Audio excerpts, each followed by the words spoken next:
अस्सलाम वालेकुम दोस्तों, कैसे हैं दोस्तों। डाटा कम्युनिकेशन की एक नई वीडियो में मैं आप सब लोगों को खुशामदीद कहता हूं। दोस्तों, आज की वीडियो में हम बात करेंगे कि स्क्रैम्बलिंग की क्या टेक्निक होती है और हम स्क्रैम्बलिंग को डाटा कम्युनिकेशन में किस तरीके से या डिजिटल कम्युनिकेशन में किस तरीके से यूज़ किया जाता है। तो दोस्तों, ये टॉपिक शायद मैं स्किप करना चाह रहा था, लेकिन मैंने कहा चलो एक शॉर्ट्स इंट्रोडक्शन से इसके करा देता हूँ, ठीक है। तो बगैर कोई टाइम ज़ाया किए आज की वीडियो स्टार्ट करते हैं। उसके अंदर एक शॉर्ट्स इंट्रोडक्शन कराएंगे और इसके बाद हम नेक्स्ट टॉपिक्स की तरफ मूव कर जाएंगे। तो दोस्तों, सबसे पहले हमने बात की थी डेटा की। डेटा दो किस्म के होते हैं, एनालॉग और डिजिटल। और सिमिलरली सिग्नल्स हमारे भी दो किस्म के होते हैं, एनालॉग एंड डिजिटल। सिग्नल्स अमूमन हमारे डेटा को कैरी करते हैं। तो सिग्नल्स को ट्रांसमिशन के भी दो मेथड हैं, डिजिटल और एनालॉग, ठीक है। तो हमने डिजिटल ट्रांसमिशन पर बात करनी शुरू की थी, एनालॉग पर इंशाल्लाह आने वाले दिनों में बात करेंगे, ठीक है। तो डिजिटल में हमने डिजिटल टू डिजिटल कन्वर्जन को फर्दर पहले लिया था। इंशाल्लाह आने वाली वीडियोस में हम डिजिटल टू एनालॉग कन्वर्जन पर बात करेंगे कि डिजिटल कन्वर्जन, डिजिटल डेटा को हम एनालॉग किस तरीके से कन्वर्ट करते हैं या हम डिजिटल सिग्नल्स को एनालॉग सिग्नल्स में किस तरीके से कन्वर्ट करते हैं। तो सबसे पहले हमने बात की थी लाइन कोडिंग पर, जो कि हमेशा ज़रूरत होती है। ब्लॉक कोडिंग शायद ज़रूरत ना हो, और इससे स्क्रैम्बलिंग, ठीक है।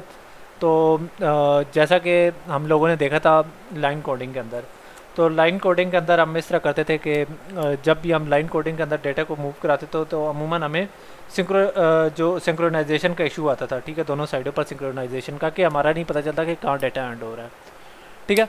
तो ब्लॉक कोडिंग के साथ हमने NRG1 scheme use, block coding उसके लिए हमने यूज़ की थी, उसके साथ NRG1 हमने यूज़ किया था।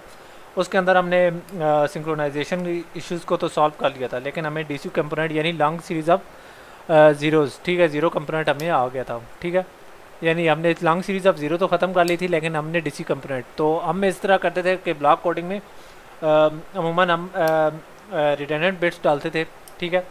तो इस तरीके से हमने उसके अंदर रिडंडेंसी तो डाल देते थे, लेकिन हमें कुछ DC कंपोनेंट का इशू आता था, ठीक है। तो यानी ज़ीरो कंपोनेंट का एक इशू आता था कि बहुत ज़्यादा ज़ीरो या सारा कुछ, ठीक है। यानी खैर वो तो सिंक में आता था ज़ीरो, लेकिन DC में ज़ीरो कंपोनेंट आ जाता था, ठीक है।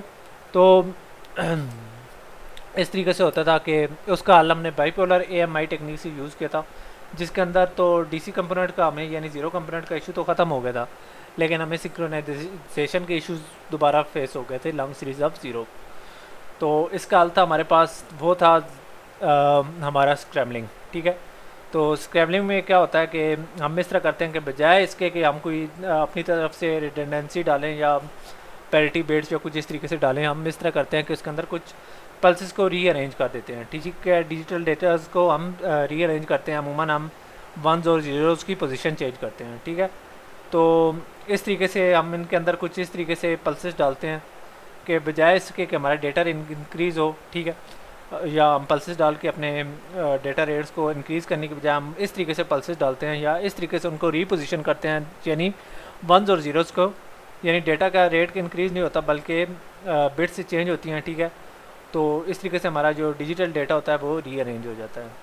तो इस रीअरेंजमेंट के अंदर से हमारी इस तरह होती है कि नंबर ऑफ़ पल्सेस, तो हमारे नंबर ऑफ़ बिट्स ज़ीरो के सीक्वेंस में नंबर ऑफ़ बिट्स के बराबर आ जाती हैं।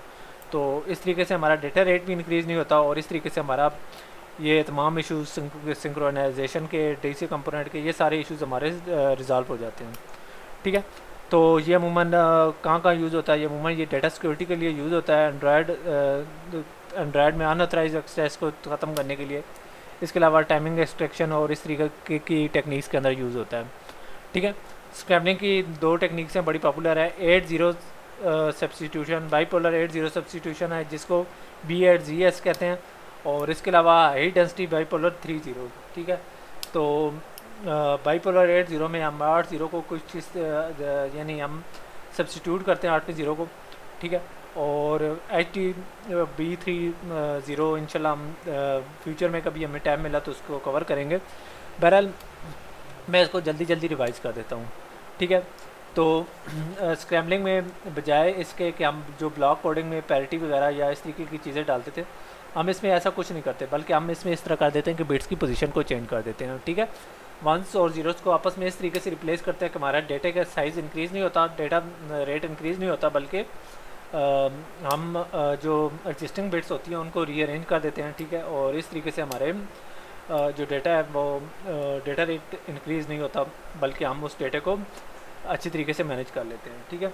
तो इस सारे यानी इस सारे अमल में हमें पैरिटी वगैरह भी नहीं ज़रूरत पड़ती, ये सारा कुछ नहीं करना पड़ता। यानी हमें बहुत सारे इश्यूज़ डीसी कंपोनेंट के हैं या सिंक्रोनाइजेशन इश्यूज़ हैं, हम इस तरीके से किल भी कर लेते हैं और हमारा काम भी हो जाता है। तो दोस्तों ये एक छोटा सा कंसेप्ट था हमारा स्क्रैम्बलिंग का, ठीक है, जिसके अंदर हमने स्क्रैम्बलिंग को छोटा सा देखा है, ठीक है। तो जो लोग ज़्यादा इस पर इंटरेस्टेड है वो इंटरनेट को सर्च करें, इंशाल्लाह आपको कंटेंट मिल जाएगा। तो इंशाल्लाह हम नेक्स्ट वीडियो में नए टॉपिक्स को कवर करेंगे। तो तब तक के लिए इजाज़त दीजिए, अल्लाह हाफिज़।